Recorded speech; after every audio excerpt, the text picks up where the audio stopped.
ನಾವು ಬಡವರ ಪರ, ನಾವು ದುಡಿಯೋರ ಪರ ಅಂತೇಳಿ ಚುನಾವಣೆ ಸಂದರ್ಭದಲ್ಲಿ ನಮಗೆಲ್ಲ ಕಿವಿಗಳ ಮೇಲೆ ದಪ್ಪ ದಪ್ಪ ಹೂವು ಇಕ್ಕಿ ಓಟ್ ಪಡ್ಕೊಂಡು ಹೋಗಿರುವಂಥವ್ರು ಇವತ್ತು ನಮ್ಮನ್ನು ಮರ್ತಿರ್ತಾರೆ. ನಮ್ಮ ಕಷ್ಟ ಏನು ಅಂತ ಅವ್ರಿಗೆ ಗೊತ್ತಾಗಲ್ಲ ಪಾಪ. ಅಧಿಕಾರ ಸಿಕ್ಕೋವರೆಗೂ ಬಡವರು, ಕಾರ್ಮಿಕರು, ರೈತರು, ವಿದ್ಯಾರ್ಥಿಗಳು, ಮಹಿಳೆಯರು, ದಲಿತರು, ಅಲ್ಪಸಂಖ್ಯಾತರು ಅಂತೆಲ್ಲ ಮಾತಾಡ್ತಾ ಇರ್ತಾರೆ.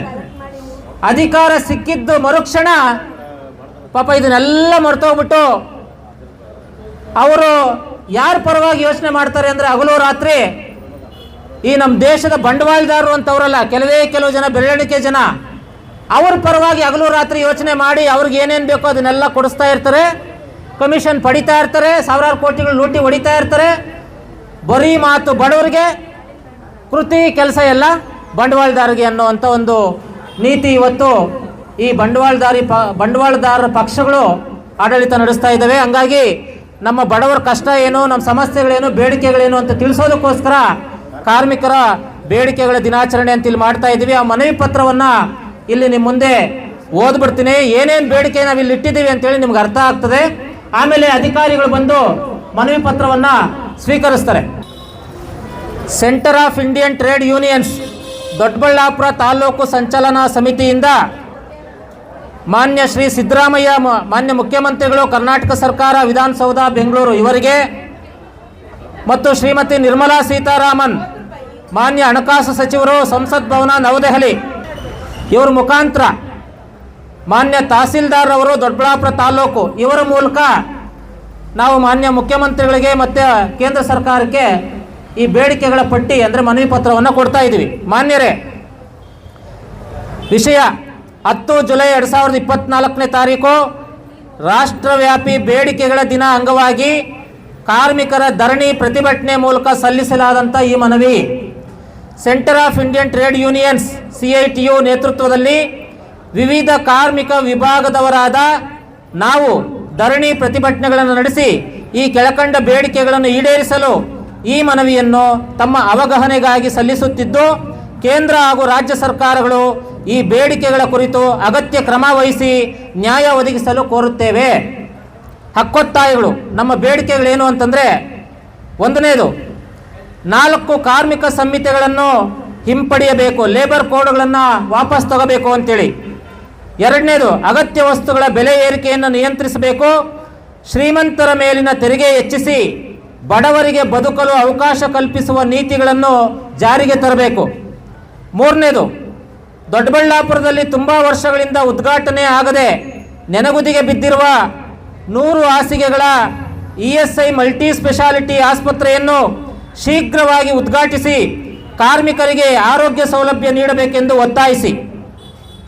4, ರೈತ ವಿರೋಧಿ ಕೃಷಿ ಕಾನೂನುಗಳನ್ನು ವಾಪಸ್ ಪಡೆಯಬೇಕು, ಕೃಷಿ ಬೆಳೆಗಳಿಗೆ ಲಾಭದಾಯಕ ಬೆಂಬಲ ಬೆಲೆ ಖಾತರಿಪಡಿಸಬೇಕು, APMC ವ್ಯವಸ್ಥೆಯನ್ನು ಬಲಗೊಳಿಸಬೇಕು, ಗೊಬ್ಬರ ಒಳಗೊಂಡಂತೆ ಕೃಷಿ ಹಿಡುವಳಿಗಳಿಗೆ ಸಬ್ಸಿಡಿ ಕಡಿತಗೊಳಿಸುವ ನೀತಿಗಳನ್ನು ಕೈಬಿಡಬೇಕು.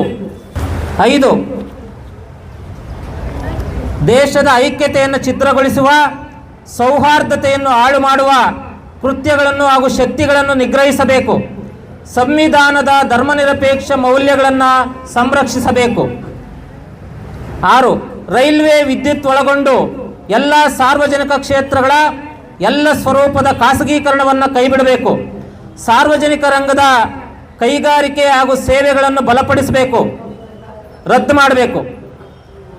7, ಶಿಕ್ಷಣವನ್ನು ದುಬಾರಿಗೊಳಿಸುವ ಹಾಗೂ ಅವೈಜ್ಞಾನಿಕ ಹೊಸ ಶಿಕ್ಷಣ ನೀತಿಯನ್ನು ಜಾರಿಗೊಳಿಸಬಾರದು. 8, ಕನಿಷ್ಠ ವೇತನವನ್ನು ಅಕುಶಲ ಕಾರ್ಮಿಕರಿಗೆ ರೂ 31,000 ಹಾಗೂ ಹೆಚ್ಚಿನ ಕೌಶಲ್ಯದ ಪ್ರತಿ ಹಂತಕ್ಕೆ ಶೇಕಡ 15% ಹೆಚ್ಚಳದೊಂದಿಗೆ ನಿಗದಿಪಡಿಸಬೇಕು. ಗ್ರಾಹಕ ಬೆಲೆ ಸೂಚ್ಯಾಂಕದ ಪ್ರತಿ ಅಂಶದ ಹೆಚ್ಚಳಕ್ಕೆ ಪ್ರತಿ ದಿನಕ್ಕೆ 6 ಪೈಸೆಗಳ ತುಟ್ಟಿ ಭತ್ಯೆ ನಿಗದಿಪಡಿಸಬೇಕು.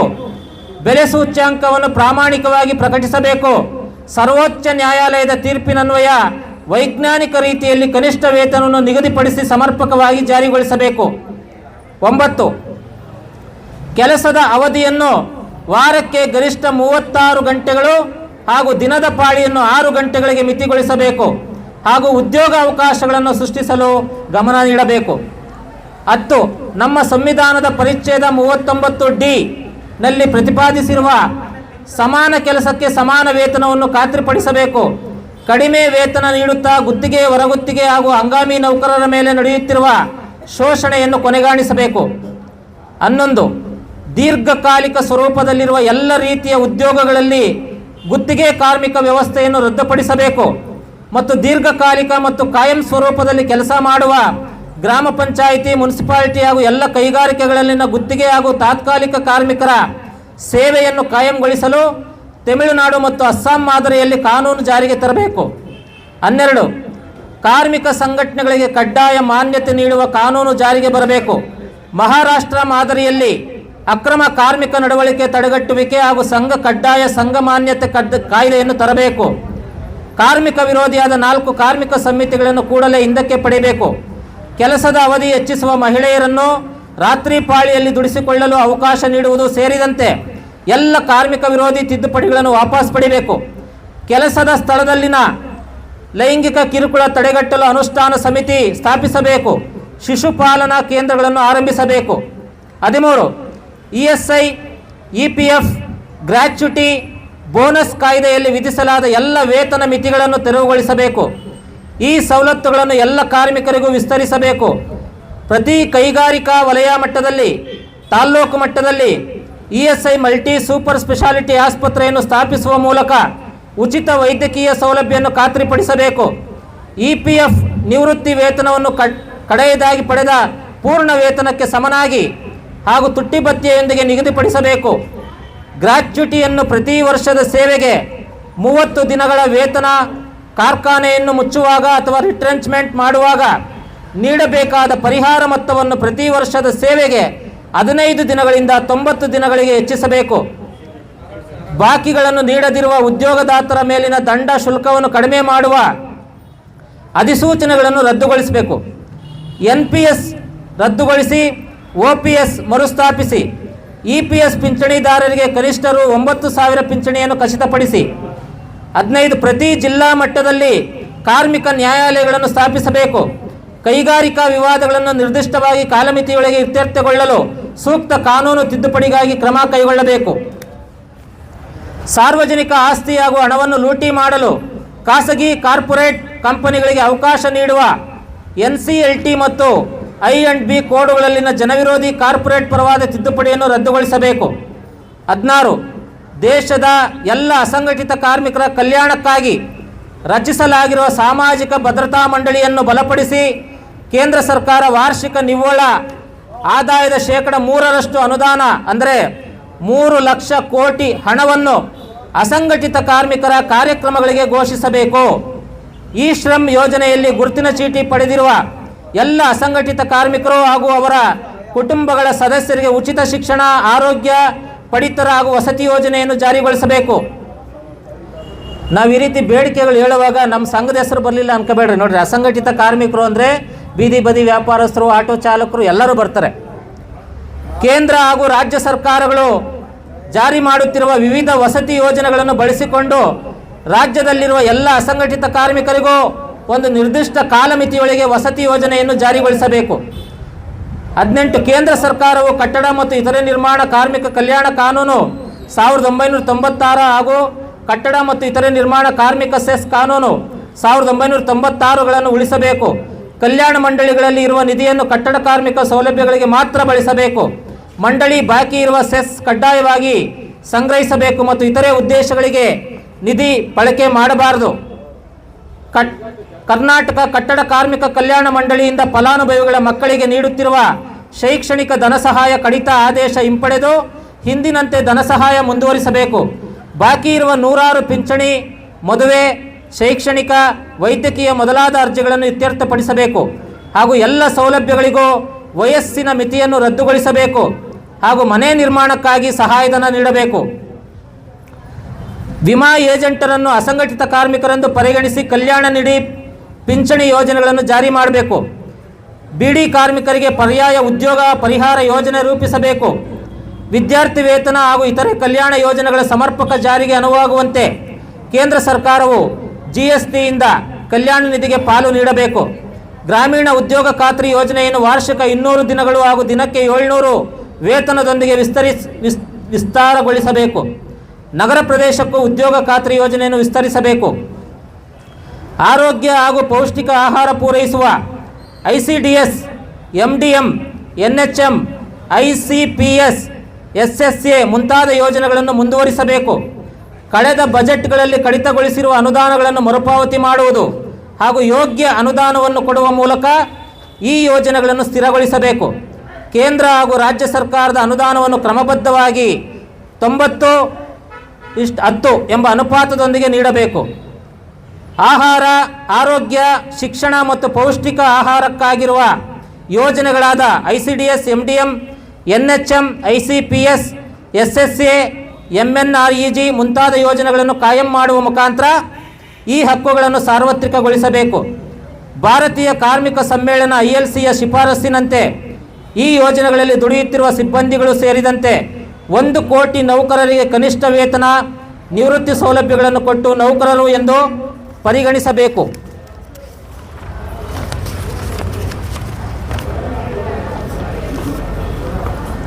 ಮೂರರಿಂದ 6 ವರ್ಷದೊಳಗಿನ ಮಕ್ಕಳಿಗೆ ಉಚಿತ, ಕಡ್ಡಾಯ ಮತ್ತು ಸಾರ್ವತ್ರಿಕವಾಗಿ ಪೂರ್ವ ಪ್ರಾಥಮಿಕ ಶಿಕ್ಷಣವನ್ನು ಅಂಗನವಾಡಿ ಕೇಂದ್ರಗಳಲ್ಲಿಯೇ ಕೊಡಲು ಕಾನೂನು ರೂಪಿಸಬೇಕು. ಈ ಯೋಜನೆಗಳಲ್ಲಿ ದುಡಿಯುವ ಗುತ್ತಿಗೆ, ಒಳಗುತ್ತಿಗೆ ಮತ್ತು ಹೊರಗುತ್ತಿಗೆ ನೌಕರರನ್ನು ಕಾಯಂ ಮಾಡಿ ಸಮಾನ ಕೆಲಸಕ್ಕೆ ಸಮಾನ ವೇತನ ಜಾರಿ ಮಾಡಬೇಕು. 49 ವರ್ಷಗಳಿಂದ ದುಡಿಯುತ್ತಿರುವ ಅಂಗನವಾಡಿ ನೌಕರರು, 20 ವರ್ಷಗಳಿಂದ ದುಡಿಯುವ ಬಿಸಿಯೂಟ ನೌಕರರಿಗೆ, ಆಶಾ ಮತ್ತು ಇತರೆ ಸಿಬ್ಬಂದಿಗಳಿಗೆ 31,000 ಕನಿಷ್ಠ ವೇತನ, ನಿವೃತ್ತಿ ಸೌಲಭ್ಯಗಳನ್ನು ಕನಿಷ್ಠ 10,000 ಪಿಂಚಣಿ ಕೊಡಬೇಕು. ಗಿಗ್ ಹಾಗೂ ಪ್ಲಾಟ್ಫಾರಂಗಳ ಮೂಲಕ ಕೆಲಸ ನಿರ್ವಹಿಸುವವರನ್ನು ಕಾರ್ಮಿಕರೆಂದು ಪರಿಗಣಿಸಿ ಕಾರ್ಮಿಕ ಕಾನೂನುಗಳ ರಕ್ಷಣೆ ಹಾಗೂ ಸವಲತ್ತುಗಳನ್ನು ಖಾತರಿಪಡಿಸಬೇಕು. ಸಾರಿಗೆ ಕ್ಷೇತ್ರದಲ್ಲಿ ದುಡಿಯುತ್ತಿರುವ ಲಕ್ಷಾಂತರ ಕಾರ್ಮಿಕರಿಗೆ ಕೂಡಲೇ ಕಲ್ಯಾಣ ಮಂಡಳಿ ಆರಂಭಿಸಿ ನೋಂದಣಿ ಆರಂಭಿಸಿ ಸೌಲಭ್ಯಗಳನ್ನು ಜಾರಿಗೊಳಿಸಬೇಕು. ಸಾರಿಗೆ ಕ್ಷೇತ್ರದಲ್ಲಿ ಅಂತಂದರೆ auto, car, bus, lorry, truck ಇದರಲ್ಲಿ ದುಡಿತಾ ಇರುವಂಥ ಎಲ್ಲ ಆಟೋ ಚಾಲಕರು ಕಾರ್ಮಿಕರು ಅಂತ. 31 ಕಾರ್ಮಿಕ ಕಾಯ್ದೆಗಳಿಂದ IT ಮತ್ತು ITESಗೆ ವಿನಾಯಿತಿ ನೀಡುವ ಅಧಿಸೂಚನೆಗಳನ್ನು ರದ್ದುಗೊಳಿಸಿ ಈ 31 ಬೇಡಿಕೆಗಳನ್ನು ನಾವಿಲ್ಲಿ ಸರ್ಕಾರಕ್ಕೆ ಸಲ್ಲಿಸ್ತಾ ಇದ್ದೀವಿ ಬಂಧುಗಳೇ. ಈಗ ನಾವು ಈ 31 ಬೇಡಿಕೆಗಳು ಇಡೀ ರಾಜ್ಯದ, ಇಡೀ ದೇಶದ ಎಲ್ಲ ವಿಭಾಗಗಳಲ್ಲಿ ದುಡಿತಾ ಇರುವಂಥ ನೌಕರರನ್ನು ಪ್ರತಿನಿಧಿಸಿ ಇದಿರುವಂಥದ್ದು. ನಿರ್ಮಲಾ ಸೀತಾರಾಮನ್ ಗೌರವಾನ್ವಿತ ಹಣಕಾಸು ಮಂತ್ರಿಗಳು, ಕೇಂದ್ರ ಸರ್ಕಾರ, ನವದೆಹಲಿ. ಅಂಗನವಾಡಿ ನೌಕರರ ಬೇಡಿಕೆಗಳು ಈ ಕೆಳಕಂಡಂತಿವೆ. ಮುಂಬರುವ ಬಜೆಟ್ನಲ್ಲಿ ICDSಗೆ ಬಜೆಟ್ ಹಂಚಿಕೆಯನ್ನು ಹೆಚ್ಚಿಸಿ ಸಂಪೂರ್ಣವಾಗಿ ಮೂಲಭೂತ ಸೌಕರ್ಯ ಮತ್ತು ಉತ್ತಮ ಗುಣಮಟ್ಟದ ಆಹಾರದೊಂದಿಗೆ ICDS ಯೋಜನೆಯನ್ನು ಬಲಪಡಿಸಿ ಸಾಕಷ್ಟು ಸಂಪನ್ಮೂಲಗಳೊಂದಿಗೆ ಅಂಗನವಾಡಿ ಕೇಂದ್ರಗಳನ್ನು ಪೂರ್ಣ ಸಮಯದ ಅಂಗನವಾಡಿಗಳಾಗಿ ಜೊತೆಗೆ ಪಾಲನಾ ಕೇಂದ್ರ ಕ್ರಚ್ ಆಗಿ ಅಭಿವೃದ್ಧಿಪಡಿಸಿ ಅಂಗನವಾಡಿಗಳಲ್ಲಿಯೇ ಆರಂಭಿಕ ಬಾಲ್ಯದ ಆರೈಕೆ ಮತ್ತು ಶಿಕ್ಷಣ ECCE ಶಾಲಾ ಪೂರ್ವ ಶಿಕ್ಷಣ ಘಟಕಾಂಶಗಳನ್ನು ಬಲಪಡಿಸಿ ಶಾಲಾ ಪೂರ್ವ ಶಿಕ್ಷಣವು ಔಪಚಾರಿಕ ಶಿಕ್ಷಣ ವ್ಯವಸ್ಥೆಯ ಭಾಗವಾಗಿರಲೇಬಾರದು. ಅಂಗನವಾಡಿ ಕೇಂದ್ರಗಳನ್ನು ನೋಡಲ್ ಏಜೆನ್ಸಿಗಳಾಗಿ ಜಾರಿಗೊಳಿಸುವುದರ ಜೊತೆಗೆ ECCE ಹಕ್ಕಾಗಬೇಕು. ಗ್ರೇಡ್ 3 ಮತ್ತು ಗ್ರೇಡ್ 4 ಸರ್ಕಾರಿ ನೌಕರರಂತೆ ಅಂಗನವಾಡಿ ಕಾರ್ಯಕರ್ತರು ಮತ್ತು ಸಹಾಯಕರನ್ನು ಕಾಯಂ ಮಾಡಿ ಕಾಯಮತಿ ವಿಷಯ 45ನೇ ILC ಶಿಫಾರಸ್ಸಿನ ಪ್ರಕಾರ ತಿಂಗಳಿಗೆ ಕನಿಷ್ಠ ವೇತನ ರು 26,000, ಮಾಸಿಕ ಪಿಂಚಣಿ ರು 10,000, PF, ESI ಇತ್ಯಾದಿ ಕೂಡಲೇ ತೀರ್ಮಾನಿಸಿ ಜಾರಿ ಮಾಡಿ ದೇಶಾದ್ಯಂತ ಅಂಗನವಾಡಿ ಕಾರ್ಯಕರ್ತೆಯರು ಮತ್ತು ಸಹಾಯಕಿಯರಿಗೆ ಏಕರೂಪದ ಸೇವಾ ಷರತ್ತುಗಳನ್ನು ಜಾರಿಗೆ ತನ್ನಿ. ಎಲ್ಲ ಯೋಜನಾ ಕಾರ್ಮಿಕರಿಗೆ ಅನ್ವಯವಾಗುವಂತೆ ಕೂಡಲೇ ವೇತನ ಆಯೋಗ ರಚನೆ ಮಾಡಿ. ಗ್ರಾಚ್ಯುಟಿ ಕುರಿತು ಮಾನ್ಯ ಸುಪ್ರೀಂ ಕೋರ್ಟ್ ಆದೇಶವನ್ನು ಅಂಗನವಾಡಿ ಕಾರ್ಯಕರ್ತೆಯರು ಮತ್ತು ಸಹಾಯಕಿಯರಿಗೆ ತಕ್ಷಣವೇ ಜಾರಿಗೊಳಿಸಿ ಅಂಗನವಾಡಿ ನೌಕರರು ಮತ್ತು ಸಹಾಯಕಿಯರ ಪ್ರಜಾಸತ್ತಾತ್ಮಕ ಹಕ್ಕುಗಳನ್ನು ಮತ್ತು ಕಾರ್ಮಿಕ ಸಂಘಟನೆ ಕಟ್ಟಿಕೊಳ್ಳುವ ಹಕ್ಕುಗಳನ್ನು ಗುರುತಿಸಿ ಎಲ್ಲ ಹಂತಗಳಲ್ಲಿ ದ್ವಿಪಕ್ಷೀಯ ಕಾರ್ಯವಿಧಾನವನ್ನು ಅಭಿವೃದ್ಧಿಪಡಿಸಿರಿ. ಯಾವುದೇ ರೂಪದಲ್ಲಿ ICDS ಅನ್ನು ಖಾಸಗೀಕರಣಗೊಳಿಸಬಾರದು. ಸಾರ್ವಜನಿಕ ವಲಯದ ಉದ್ಯಮಗಳು ಮತ್ತು ಸೇವೆಗಳನ್ನು ಕೂಡ ಖಾಸಗೀಕರಣ ಮಾಡಬಾರದು. ಶ್ರಮಿಕರಿಗೆ ಮಾರಕವಾಗಿರುವ ಕಾರ್ಮಿಕ ಸಮಿತಿಗಳನ್ನು ತೆಗೆಯಿರಿ. ದೊಡ್ಡಬಳ್ಳಾಪುರ ತಾಲೂಕು ಸಮಿತಿ, ಬೆಂಗಳೂರು ಗ್ರಾಮಾಂತರ ಜಿಲ್ಲೆ.